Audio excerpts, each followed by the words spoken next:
हुकूमत के ख़िलाफ़ जो मुख्तलिफ़ तहरीकें इस वक्त चल रही हैं, शहज़ाद साहब, मैं आपसे ये जानना चाहूँगी, ये तहरीकें कितनी मौसर हो सकती हैं, हुकूमत को कितना टफ टाइम जो है वो दे सकती हैं? देखिए, एक अच्छा सवाल है आपका। और सबसे पहले मैंने एक बात की थी काफ़ी चैनल्स पे, निजी चैनल्स पे भी कहा, आपके चैनल्स पे भी, कि 12 जुलाई तक जो मार्स है, मरीख है, वो एरीज़ के अंदर है, लेकिन 12 के बाद वो ट्रांजिट करेगा, टॉरस में आ जाएगा, जिसके बाद जो अफरा तफरी है, जो हिजियानी कैफियत है, उसमें कुछ कमी आ जाएगी। अच्छा, मखसूस नशिस्तों का फ़ैसला भी मैं समझता हूँ आज अगर आ जाता है, शॉर्ट ऑर्डर आएगा, डिटेल ऑर्डर देर में आएगा।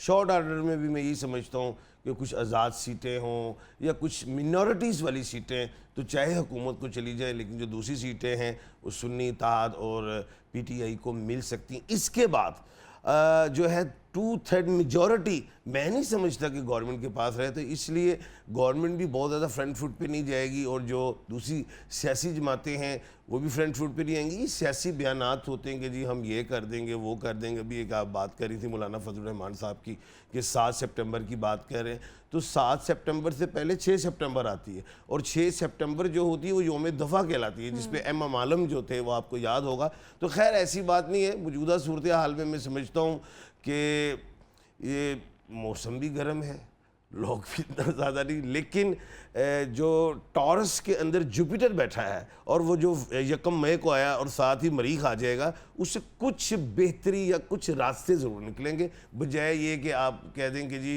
एक तो दफ़ा 144 भी है, लोग बाहर निकलें और वो फिर अरेस्ट हों, फिर वो कोई ऐसे मामलात हों। ऐसी चीज़ मैं देख नहीं रहा अभी। बिल्कुल ठीक है। आपको लगता है कि अभी जो तहरीकें हैं उनका कोई फ़ायदा नहीं होगा, हुकूमत को कोई टफ़ टाइम जो है वो नहीं दे सकती? एक तो सितारे इस तरह से इस पोजीशन में हैं और इस सब के साथ साथ गर्मी का जो एक फैक्टर है that plays a very important role. लोग पागल नहीं है कि इस गर्मी में हुकूमत के ख़िलाफ़ जो है वो निकले। वैसे मैं आपसे ये जानना चाहूँगी कि एक तरफ जब हम बात करते हैं महंगाई की, महंगाई अपने जोबन पर है, ना सिर्फ महंगाई बल्कि बिजली के बिलों में जो हालिया इजाफा किया गया या जिस तरीके से लोगों को बिजली के बिल आ रहे हैं, आटे की कीमत में इजाफे का खदशा जाहिर किया जा रहा है, मुर्गे की कीमत में इजाफा हुआ है, and there are so many things जो कि रोज़मर्रा के इस्तेमाल की हैं बट वो बहुत ज़्यादा महंगी हुई हैं।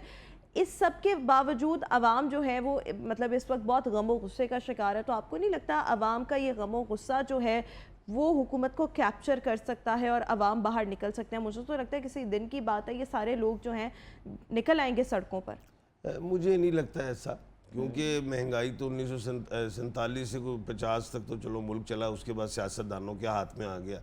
अब फिर IMF के पैसे लिए हुए हैं और फिर साथ ही हमें उससे पहले ही बताया गया जी इतने आपके ऊपर टैक्सेस आएंगे, और रोज़ TV पर स्लाइड्स भी हम देख रहे हैं। आवाम को तैयार भी किया जाता है मेंटली। लेकिन दूसरी चीज़ ये नहीं है कि आवाम सड़कों पे आ जाएगी, ऐसी बात नहीं है।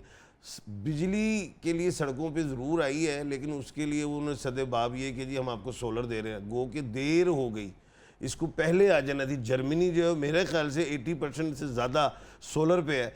लेकिन खैर अभी मुझे ये नहीं लग रहा कि अवाम एकदम आ जाए और आपको डंडे सोटे मारे, लेकिन ये है कि वो एहतजाज सिर्फ ज़बानी हद तक कर सकती है। और अच्छा, इस सब के साथ साथ देखें इस वक्त हम जो है एक बहरानी कैफियत में है, इन्फ्लेशन बहुत ज़्यादा है, IMF में जकड़े हुए हैं, economically we are not settled, we are very instable, politically भी instability is like on the peak. So what do you think, मुल्क को बहरानों से निकालने में हुकूमत कब तक कामयाब हो सकती है? What's your prediction about? जब तक आइन की बालादस्ती नहीं होगी, कानून की बालादस्ती नहीं होगी, जब तक ये आइन के मुताबिक सब नहीं चलेंगे, तब तक आपका मुल्क अदम इस्तेकाम में है, सियासी अदम इस्तेकाम भी रहेगा है, और उसके बाद मुल्क भी तरक्की नहीं करेगा। लेकिन एक खुशखबरी आपके प्रोग्राम के चैनल से एक दे देता हूँ।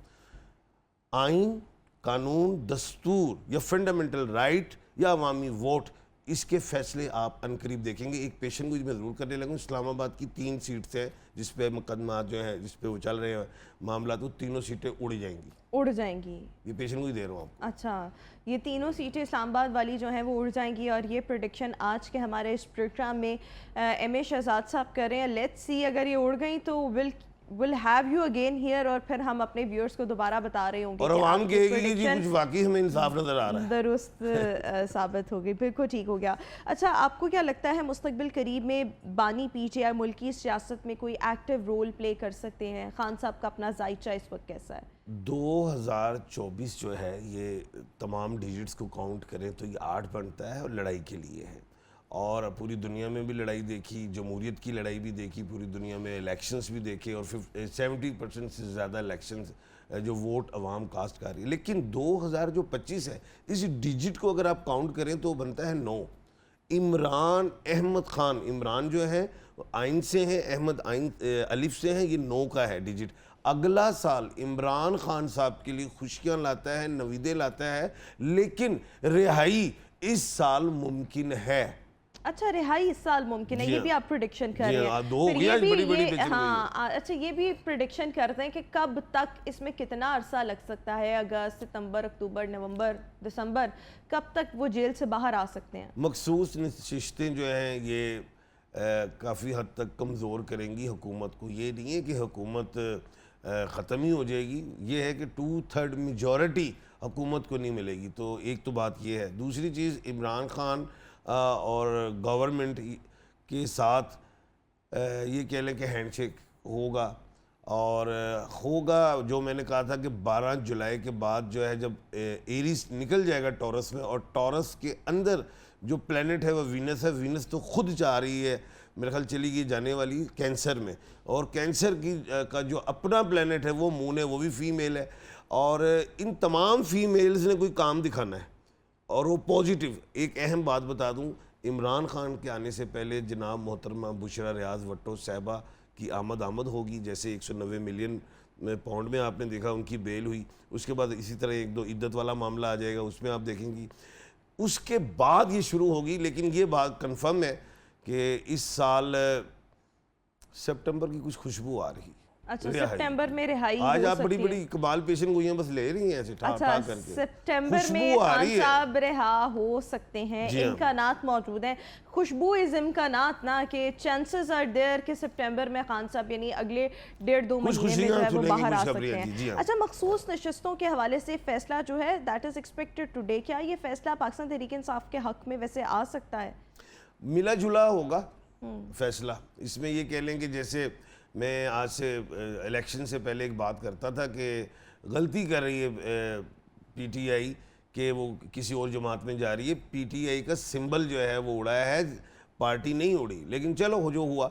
मैं समझता हूँ, जो मैं नॉलेज ऑफ जफर के हवाले से देख रहा हूँ, जो आज़ाद सीटें हैं वो 5, 7, 8 वो गवर्नमेंट को जा सकती हैं। उसके बाद वो तो ऑलरेडी गई नहीं है ना, अब उनके क्या?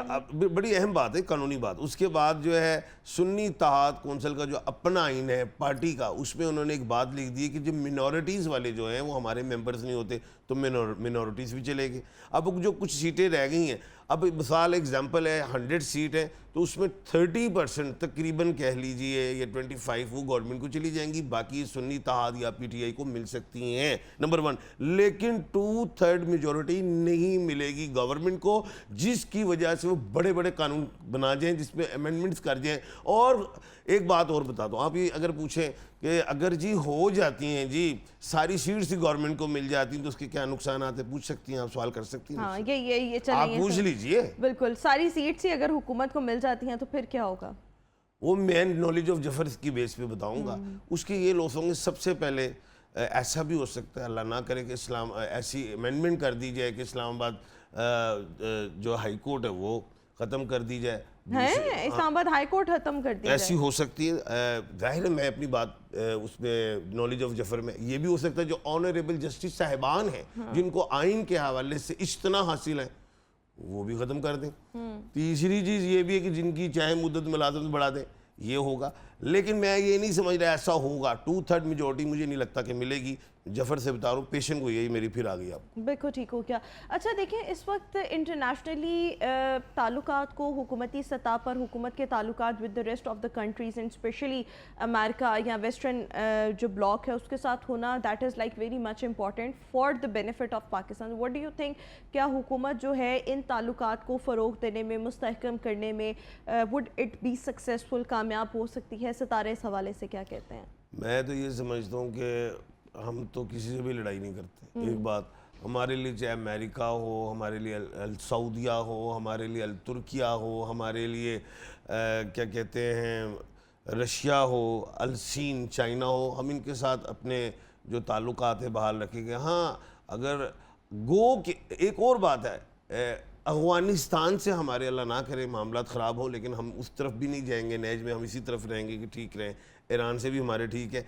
गो के इंडिया जो है उससे भी हम नहीं चाहेंगे कि हालात ख़राब हो। अगर वो जब भी हमारी वॉर होती है तो इंडिया से होती है, लेकिन इंडिया खुद नहीं चाहेगा कि उसकी हमसे कोई मामला ख़राब हों, क्योंकि वो खुद एक ये कह लें कि मजबूत हो चुका है माशियत के हवाले से। और अभी महल मोदी शायद गालिबन रशिया गए, जो भी है। लेकिन एक बात मैं यहाँ पे ऐड कर देता हूँ, ऐड कर रहा हूँ एक बात, कि थर्ड वर्ल्ड वार होने नहीं जा रही, हालात बेहतर होंगे आगे, हालात बेहतर होंगे।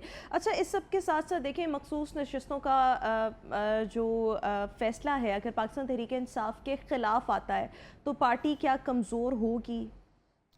पार्टी तो ऑलरेडी दीवार के साथ लगी हुई, उसने इसके बाद और क्या कमज़ोर होना। उनके जो बानी जो पीटीआई लीडर इमरान अहमद ख़ान हैं, वो तो खुद इस वक्त अडियाला यूनिवर्सिटी में, इससे ज़्यादा और क्या हो सकता है। जितने भी उनके सरगर्म कारकुन थे जो, वो भी क्या कहते हैं जेलों में हैं। इससे ज़्यादा और क्या कमज़ोर हो सकती है। अब तो सिर्फ एक बात रह गई है, डायलॉग। अब डायलॉग अगर हो जाते हैं, लेकिन मैं उसमें बड़ा बिलीव कर रहा हूँ, यकीन एक प्लेनेट के हवाले से, कि क्योंकि वीनस का इस साल में बड़ा रोल होगा और अगले फीमेल प्लैनेट्स का बड़ा रोल है। मैं समझता हूँ कि डायलॉग हो जाएंगे, लेकिन जितना उसने दीवार के साथ लगना था वो लग गए। जुपिटर 2 जून को राइज हुआ था ईस्ट से, जिस जुपिटर मुश्तरी को कहते हैं, और मौलाना फजलुर रहमान साहब जुपिटर के मालिक हैं, उनका अहम किरदार है, अभी भी है। अगर वो जैसे उन्होंने 7 सितंबर की बात की, मैं समझता हूँ दूर कर दी। गो के मैं समझ रहा था कि जून में ही कहेंगे, लेकिन वो फ्रंट फुट पे आए जून में, लेकिन फिर वो बैक फुट पे चले गए।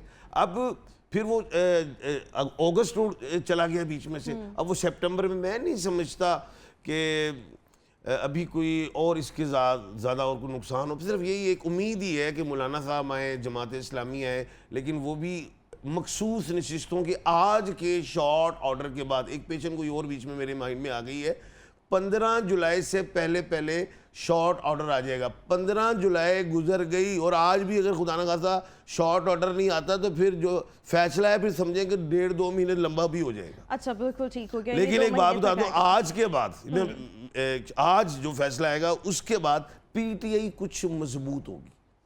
बिल्कुल ठीक हो क्या।